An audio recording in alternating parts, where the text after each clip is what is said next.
Hey Achievers, this is Maya, founder of Healthy High Achievers. Join our global community and create healthier routines to avoid burnout and feel more calm and healthy. Let's get to it. Hey Achievers, I'm so happy to have Mayara here today. Mayara Souza. Was that a correct Brazilian pronunciation? Yes, you got it. Yes, nice. So Mayara grew up in Brazil and she had to overcome a traumatic childhood. So when she finally moved to America, that was in her mid-20s, she started her healing process.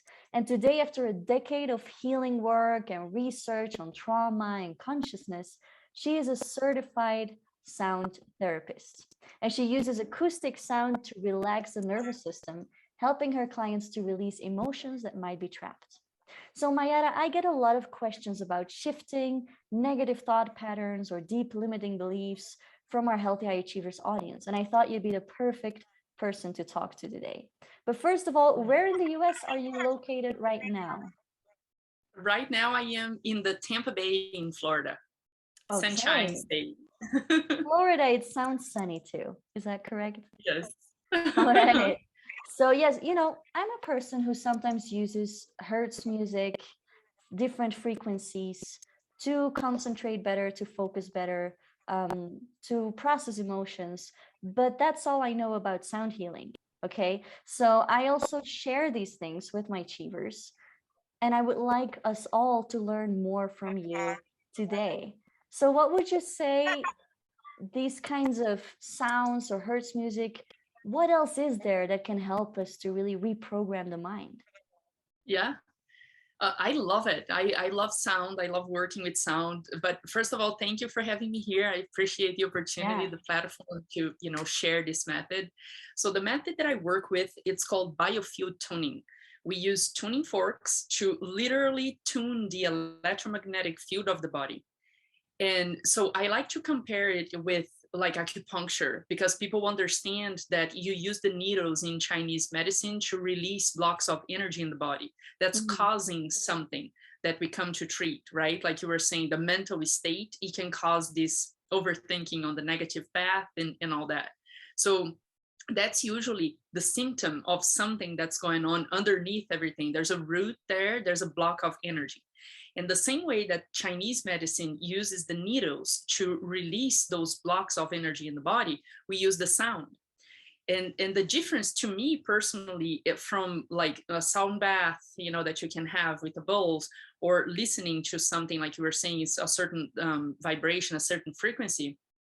The difference to me is that sound in general, to me, if you use the right sound, it has this potential to release stress from the nervous system, right? To relax the nervous system.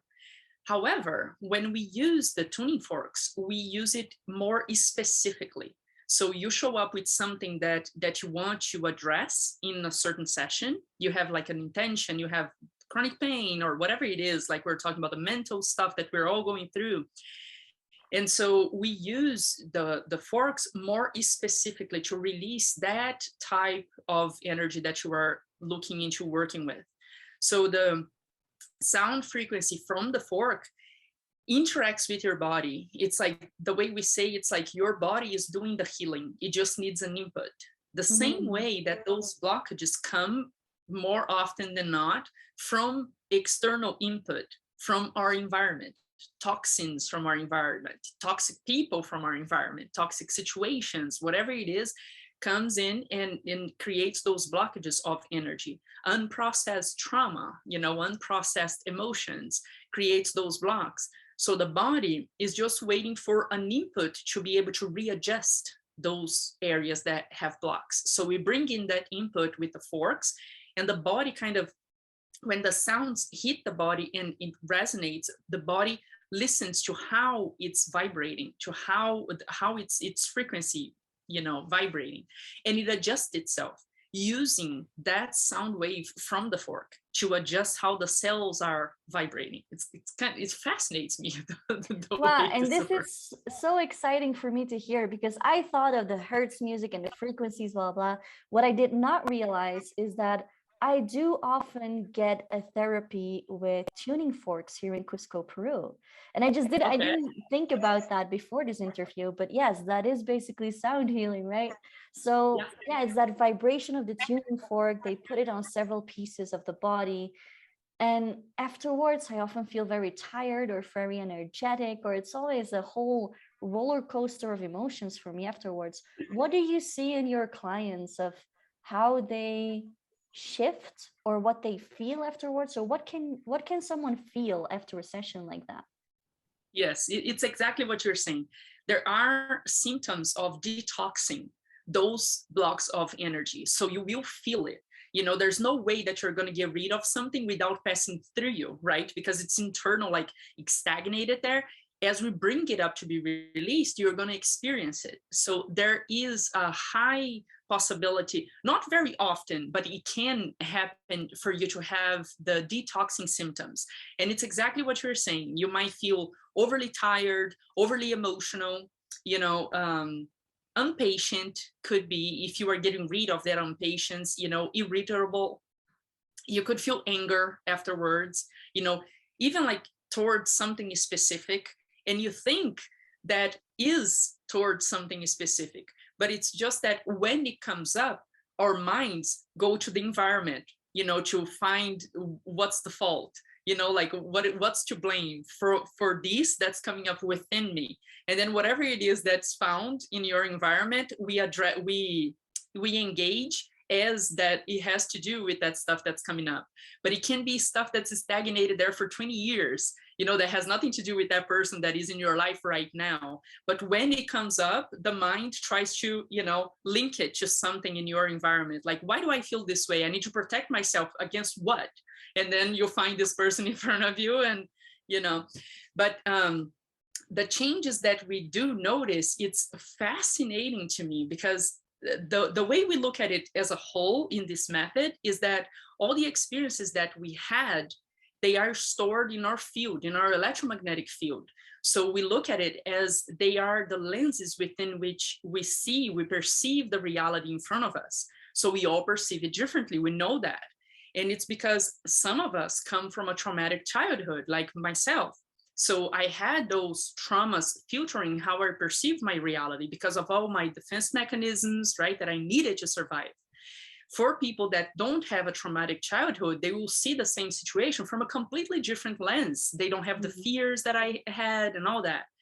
As we work with sound, and we release those blocks of energy, those defense mechanisms that we don't need anymore now as an adult. And as we release all of that stuff, think about it. If it's not just stored in your field right here in front of you, filtering how you're perceiving your reality, you are eliminating all of that junk, all of that clutter. You can perceive things more clearly for what they are without all of that judgment, all of that interpretation from your past experiences that you are projecting on what you're seeing. If you are not doing that, you are just going to perceive your reality for what it is, right? And what my clients say about this mental shift that they notice is that the situation out there, external, doesn't have to change. What changes their perception of it, so it doesn't trigger them as much. And when I hear my clients tell me that they are not being triggered anymore, that's freedom right there. To me, it's like job accomplished. You know, you achieve this level of inner peace that nothing external can budget, can shift it, right? You just cultivate this inner peace because you can perceive clearly without the clutter that that's just is. It's just what it is. It's just the way it is. There's no judgment, there's no anger, there's no impatience and fears and none of that. It just is. There's nothing like good or bad. It just is if you don't bring your interpretation to it, right? Yeah, and I must say, sometimes people are like, oh, but I didn't have a huge trauma, or oh, nothing really bad happened in my childhood. But then there are things that trigger you. And you go like, okay, there's something here. You know, for me, when someone makes me feel angry, when someone makes me feel frustrated about something, I know that's a message that there's something there that's triggering me, that's activating something from the past too. And I can ask myself those questions, right? All right, there's something here. Does this come from my family? Does this come from my childhood? Does this even come from my mother, my grandmother, other generations? And you can start working with that. So what would you say to people who are high achievers? I know we have many in my audience who feel like it's never enough, they're never doing enough, they never feel enough, they always feel like there's something more they should do, and they're having a hard time really celebrating their wins, the good things that they're doing. Yeah, I get clients like that too. I have high achievers as clients as well, and I totally see it. Like, I totally hear you. It's so interesting. Like, what I notice with most people is that we get caught up on the hamster wheel, right? Like, thinking that we have to be doing, we have to be achieving, we have to. And if anything kind of quote unquote it slows us down, oh my gosh, it shatters everything, right? All the plans and everything.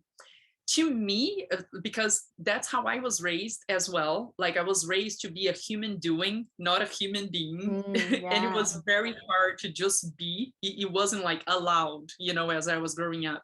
So I get it. I really get it. It really resonates with my own personal healing.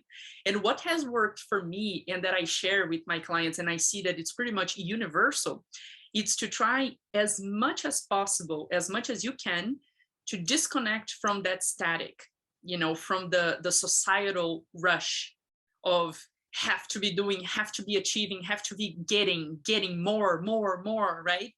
That creates a static around your mind, around your body, your electromagnetic field, that creates that pressure that keeps pushing you. And then it's one of the pretty common stories that happens, that you have this pressure that is coming from a place that is not healthy, that pushes you ahead, push, and you get to achieve, but you're miserable. You get to become whatever it is that it means for you, that you made it, become the millionaire, become this, become that. But then you notice that you still didn't achieve happiness. You are still miserable. And to me, it's because of that, this unhealthy place of pressure, pushing you to get those things accomplished, to get those things, to get more and more and more titles or things or whatever. So to me, it was meditation. Detach yourself from the static. Detach, like, as much as you can. I try to unplug from electronics as much as I can. I teach this, and it's like so efficient. Be very discerning of what are you placing your attention on your electronics, social media. Who do you follow? How do you feel when you go in and you check that stuff out? If you are looking at the news, I would say right away, stop. Yeah. Do not put that to yourself. You don't deserve that. So basically, like, I divide this in like layers and layers and layers to work with the clients, like one step at a time, because it can be overwhelming for them. Like, when you are too deep into it, it can be overwhelmed to come out of it, or very overwhelming. So we work in layers. But I would say overall, the message is to detach yourself from the static that culturally society brings onto us, the push, the unhealthy push to climb, to get, to be, and you never have that calming, being with yourself, listening to silence, to just listen to the guidance that we already have within, right? So basically, detach from all the static, from all the, you have to, maybe you don't. Yeah, maybe you don't have to. Maybe you want to because you want to reach your goal, but just shifting the have to or should into I want to, right? That already creates that whole different energy around it. And I get it. Yeah. At Healthy High Achievers, we're really working on that, on decluttering the mind, disconnecting, just really connecting with yourself. Right now in our book club, we're reading Kindfulness, right? To be kind to yourself, to be mindful, to start meditating. Yes. And that's really the first step to connect to yourself and connect to those blocked emotions and letting go of that high achievement of, if you want to take a break at 3 p.m. or you want to rest, and I felt that when I was in Belgium, I would feel guilty because I would be like, oh, no, everyone in this whole country, this whole continent, maybe is like working until 5 or 6 p.m. today. I can't be resting right now, right? But when you create your own reality, you create your own rhythm. Right now, I allow myself to rest when my body feels like it, to rest when I have a headache. Everyone saw it on Instagram that my grandmother passed away recently. And I felt this big headache and this fatigue. So I had to go with that wave of what my body was telling me, to give space to my emotions instead of Mm-hmm. pushing and keep working, right? Because in the end, when you ask yourself what's truly important in life, Mm-hmm. it's those moments of, what's the moment that you remember the most? It's maybe the mindful conversation we have with someone, or the little Yeah. birds you saw earlier, or the kids playing, or the dogs playing. It's those little moments, right? So, what would Mm-hmm. you say, talking about the sound, if someone is interested in maybe sound healing or using sound for their blocked emotions, what else can they do if they don't have tuning forks, or if they don't have someone close who does that kind of sound healing therapy? Mm-hmm. Yeah, for sure. So first of all, we do sessions remotely and they work beautifully. Really? Just so you know, yes, How like do you do I do that with the, across the globe. because I know the tuning forks, you put them on parts of your body. So how does it work when you do it remotely? So when the forks have the weight on them, they vibrate very intensely. So we place them on the body. And when they don't have it, it's the sound, right? We strike them and the Mm. body listens to the sound. You can listen to that sound through the phone. And not only that, that's kind of like the relaxing part of it, that you can hear that nice, pleasant sound and you can just, go to that relaxed state. But because of the ether, because we are all connected through this field around us, through this quantum field that is in everywhere, that is in everything. Because of that connection, our intention brings us places. So if you are all the way there in Peru and I do a session on you, I can tell you, you will definitely feel the vibrations traveling through your body. We can do Mm. it through the phone, or we can even not be on the phone. We set up a time that you know that I'm going to be doing the session on you, and you lay down and relax. And I can tell you, we've done these experiments before. They have done it at the school, the place where I got trained, and I've done it myself with my peers. And we do feel it. We do feel it across the globe because we're all connected. There is really no separation. That's an illusion, right? So we can definitely do sessions at a distance. However, if you don't want to do the sessions, you can do toning with your own voice. You can do the vowels, and you can intentionally, again, your intention in this work, it's huge. So with your intention, you scan your body as you are toning with your voice. You scan your whole body and you will find the areas of tension. And the more you do it, the more easy it is for you to read your body in that way, to find the areas where you are holding on to tension. And then you're going to tone that area, like with your intention and with the sound of your voice, you're going to tone that area, releasing that tension, releasing that block of energy. And you will notice it diminishing. The more you do it, the more you get used to it, the more you get comfortable doing it, the fastest you see that release, the unblock of the energy or the release of tension. You will notice the more you be in your body. And then again, that's why I always bring up meditation to my clients into these interviews, because the more you do it, the more you'll be present in your body, and the more you know how to do these things, the more you notice, the more aware you are of what is your body showing you, where is the tension, where is the blockage. And even what you were saying earlier, what is this about? You ask questions like that, your mind, your body shows you, where did Mm. this start? Like what is being triggered here? Because it's always about within, right? The person does whatever they do out there on the external, and it triggers something within. So it's really not their fault because they're just triggering something that we already carry. So when we ask questions like that to the body, and by the toning with our voice, we can definitely feel the response from the body, from the mind. What is that related to? Where's the tension? And then you release it. You do the toning and just allow it to release.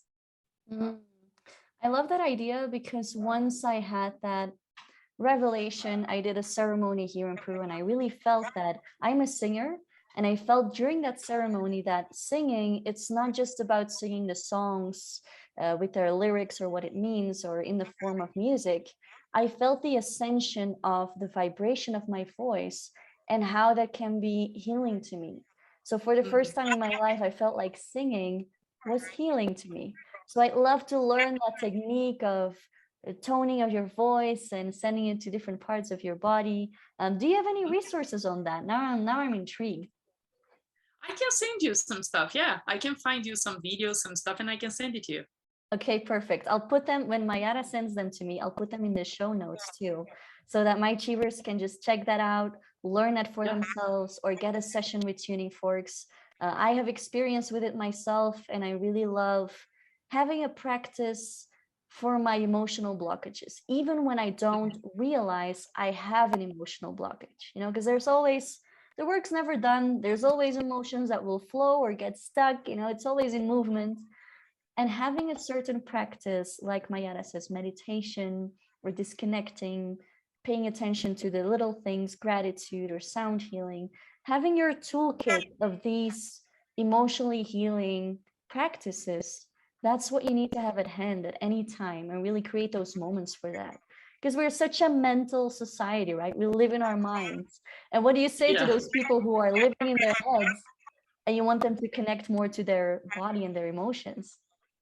Yeah. So I would say like the meditation, right? But in a way of adding to it visualization. Like one thing that I do on the table that I love to do, that I get like great feedback from my clients, is that when they are on my table and I'm working with the forks, I guide them through this type of meditation.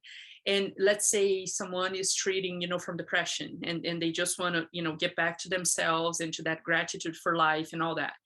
I guide them through the process of reconnecting to that version of themselves, like how would they be, how they walk, how they talk, how they show up without this weight of the depression. So they Wow. started creating, right, that image in their minds. So it's not something that they just show up kind of like, I don't want to be depressed.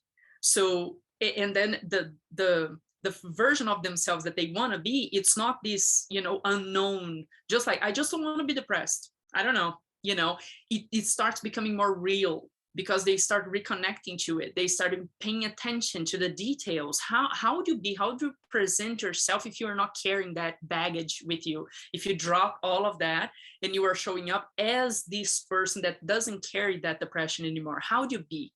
And it starts their mind going in that sense. And then I tell them, if you do this every day, like 5 minutes of your day, you stop and you close your eyes and you chill and just allow everything to be quiet, everything to be still.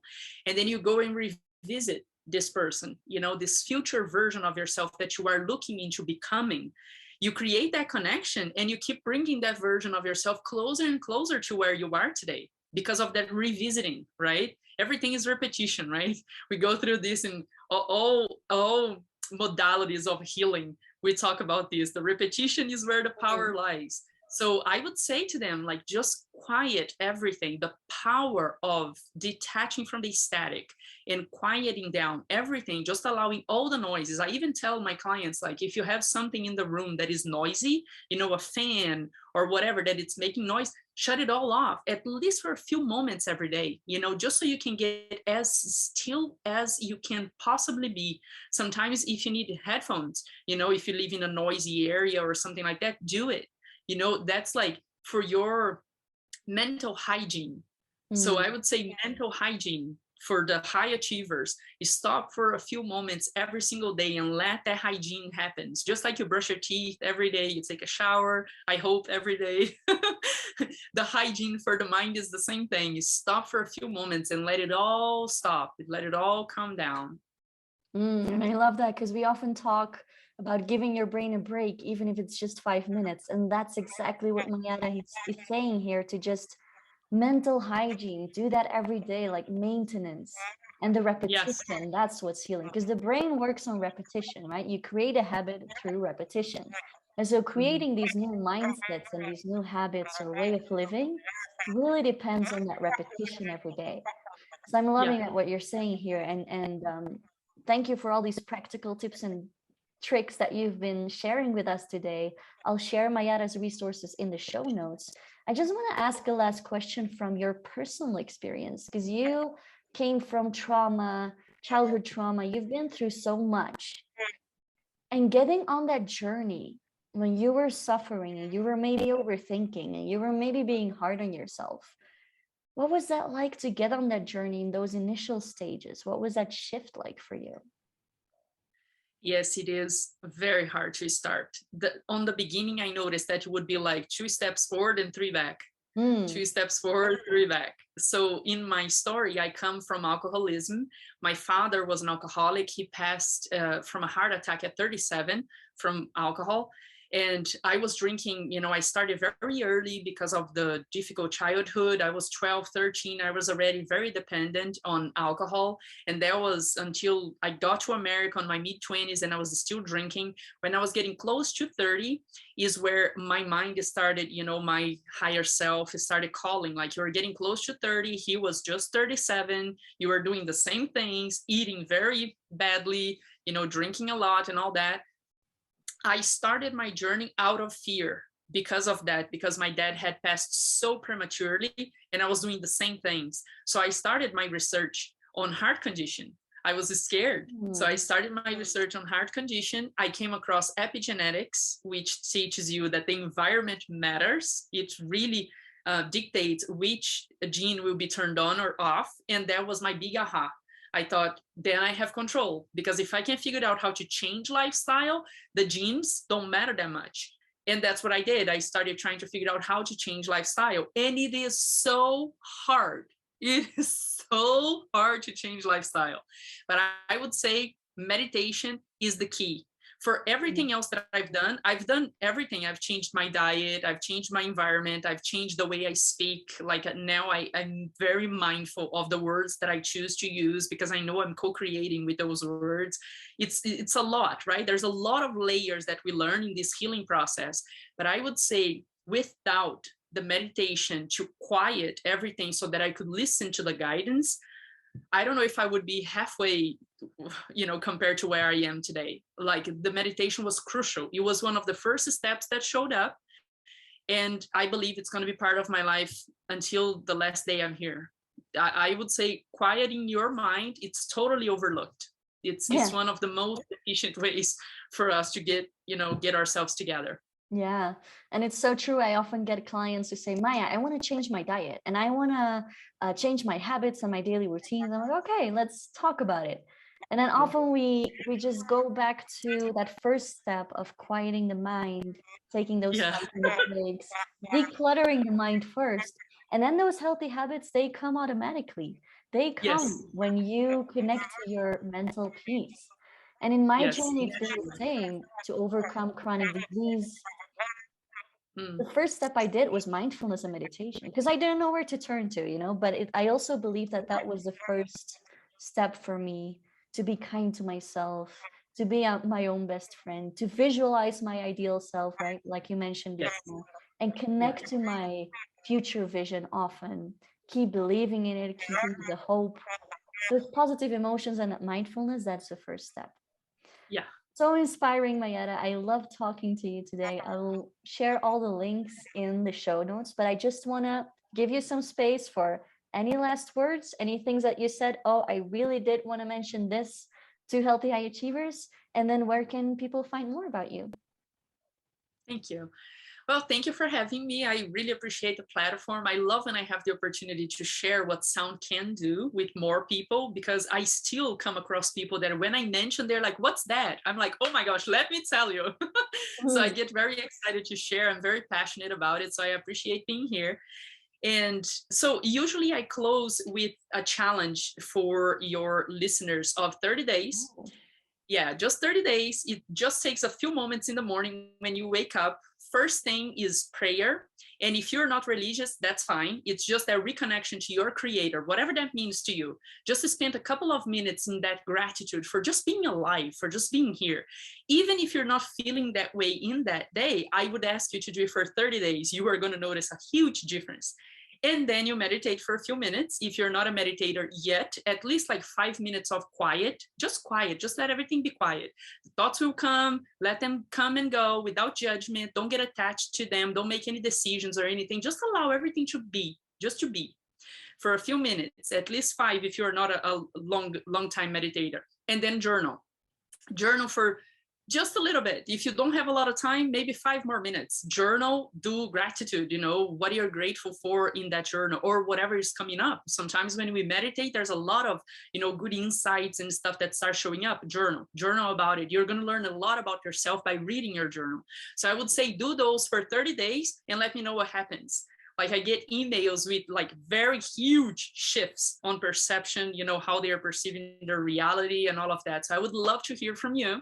And everything is in my website. I'm on Facebook and Instagram. The links are in my website, Mayara-Souza. I'm sure you're going to put it on the notes too. Yep. And everything's in there for you to send me an email. Let me know what happens after those 30 days. All the information is all in one place. I like to make it easy. All right. We like ourselves a good little challenge. I'll keep you updated. People keep me updated. Let's just all talk about it. Again, like Mayara says, if you're not religious, just connect to something bigger than yourself. Connect to the trees, connect to nature, connect to the planets, whatever you like, just to feel like you are part of this whole universe, whether that's your creator, your God, whatever it is. Then a little moment of meditation and then some journaling. I'm going to do this the coming 30 days. I hope you too, Achievers. And thank you so much, Mayara, for your time today. Absolutely. Thank you. Take care. Dear Achievers, I hope you liked this episode. If you did, please subscribe and share with your friends, anyone who needs to hear this. You're super welcome to join us at healthyhighachievers.community as well. See you there.